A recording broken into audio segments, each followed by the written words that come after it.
You check your phone about 100 times a day. You wake up at 3 a.m. thinking about things that are completely outside your control, and you feel like you're drowning in a constant stream of notifications, news, and other people's opinions. Sound familiar? Well, here's what's wild. The ancient Stoics dealt with plagues, wars, political upheaval, and personal tragedies that would break most of us. And they developed a framework for mental peace that works even better in our hyperconnected world than it did over 2,000 years ago. By the end of this video, you'll have a practical tool that can cut through modern anxiety in real time. And let's be honest about what we're dealing with today. We're consuming more information in a single day than our ancestors processed in months. Every notification feels urgent, every news cycle feels like a crisis, and every social media post reminds us of something that we should be worried about, angry about, or jealous of. Our brains weren't designed for this. We evolved to handle immediate physical threats in small communities.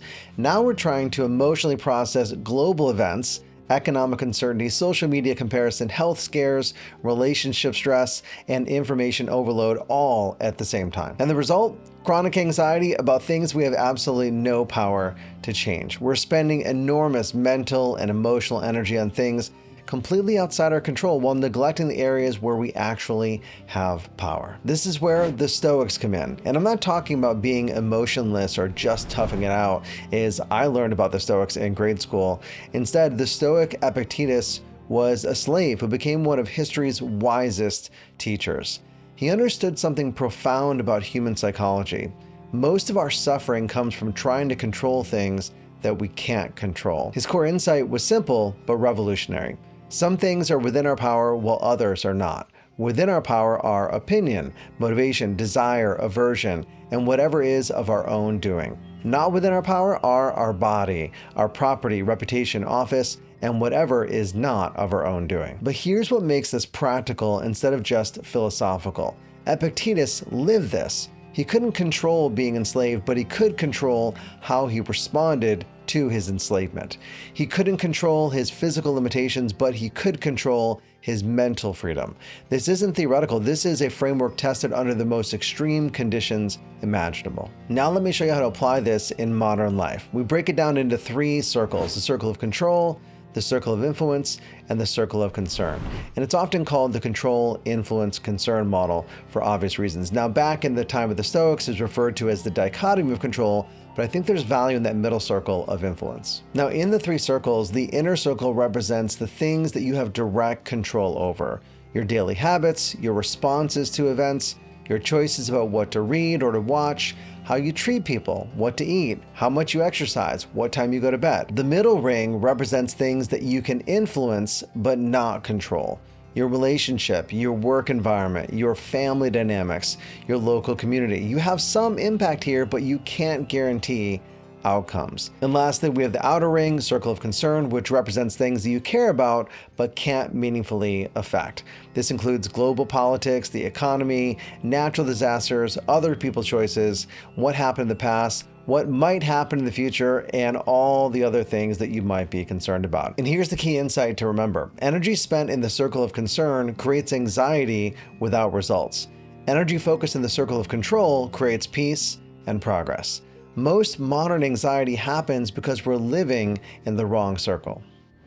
Let me give you some examples of how this works in practice. Let's say that you're feeling some overwhelm or anxiety around technology. Well, if we're focusing on the circle of concern, perhaps we're thinking about the algorithm and what shows up in our social media feed, including other people's posts, or the overall state of social media in general. So what can we do? We can bring our focus into the circle of control.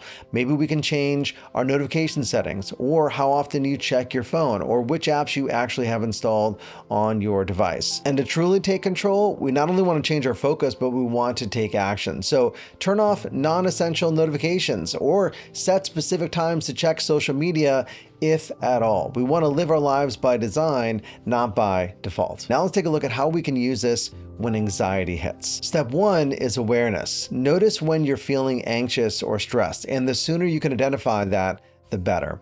Step 2, ask yourself, which circle is this in? And can I actually do something about this right now? Step 3, if it's in your control circle, take action. If it's in your influence circle, consider if there's a small step you can take. Maybe that's a conversation with someone else, or you could do something to positively improve the situation. However, if it's in your concern circle, acknowledge it and redirect your attention to something that you can control or influence. And step 4, take one concrete action to start moving things in the right direction.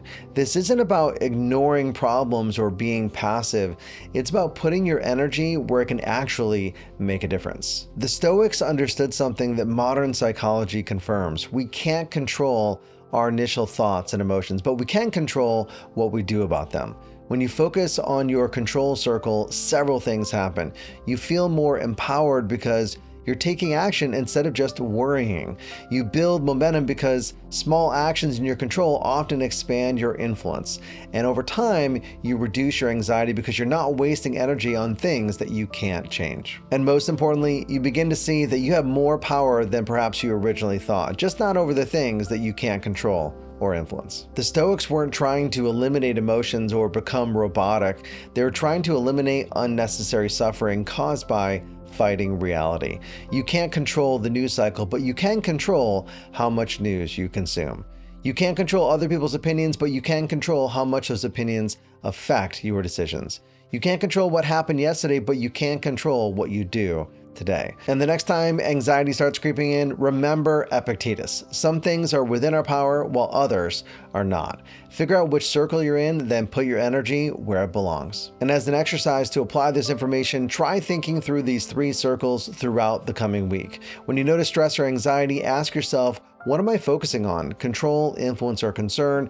And bring your focus back to control and do something to move things in a positive direction. And let me know in the comments, what's your experience in applying these concepts in your life? I read every comment and would love to hear how it goes.